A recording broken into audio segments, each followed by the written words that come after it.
My grandson Ling Chao. You seem troubled. Yes, honorable grandfather, by what I saw in school today. Ling Chao. May I share in your troubles? Yes, honorable grandfather. Please begin. Today, a new student entered the classroom. He was different. Different Ling Chao. In what manner? His face was scarred, much like that of a severe burn, and his voice was labored and difficult to understand. Neither I nor anyone really knew the words he tried to speak. And Ling Chao, are you troubled by his appearance and voice? Or by the event which caused his difficulty? I am not certain, grandfather. I am troubled by how the other students and teacher reacted to him.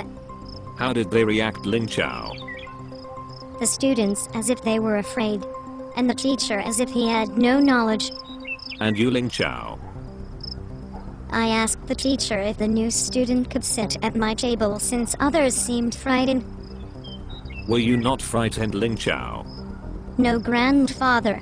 The appearance is like the cover on a book. Sometimes the cover is beautiful but the words inside very plain. Sometimes the cover is torn or tattered, yet the words inside are of great beauty and wisdom. Yes, Ling Chao. You are correct in your observation. And you are still troubled? Why? Is it only the reaction of the students and teacher? No, grandfather. That is only part. Why would someone have to face such a challenge as being disfigured and unable to speak, since he cannot communicate? Is it true that he has no knowledge? Ling Chao, we can know the cause, but not the reason for the disfigurement and difficulty to speak. Some may argue that it is punishment for either his actions or the actions of his ancestors, but that is not correct. The real reason is known only by the one who created all and everything. But why, grandfather? Would the Creator do that if the Creator indeed loves all? Ling Chao, no individual on this planet today, yesterday, or tomorrow can answer that question. We must maintain faith and understand that we are not capable of seeing all and hearing all. Each challenge, however, offers a means to overcome. Cannot communicate without a recognizable voice and no knowledge. Ling Chao, do you understand what I want you to do if I make this motion? Or this motion? Yes, grandfather. Communication can take different forms. If one form does not work or is not available, others may and must be used. Many forms are complex, but the key is simple: the desire to communicate and thus share with one another. Without desire from all, communication cannot exist. And knowledge, grandfather. Ling Chao, does being different make one thing better or worse than the other? I am not sure I understand, grandfather. Observe the strawberry plant and blackberry vine. Both produce a berry that is healthy and tasteful.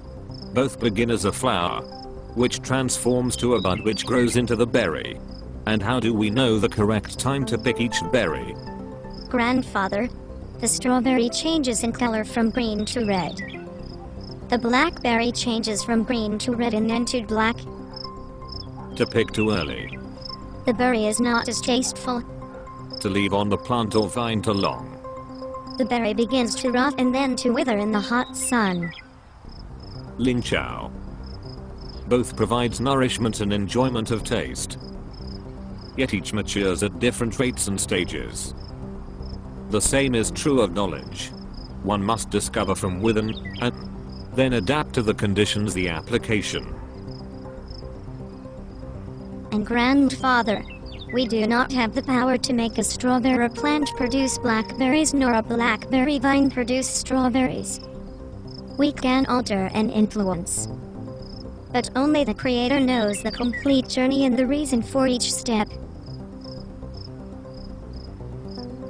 With the new student, I need to learn to communicate, share my knowledge, discover his knowledge, communicate the knowledge I discover, and serve as a temporary bridge for others to travel before they are able to complete their own.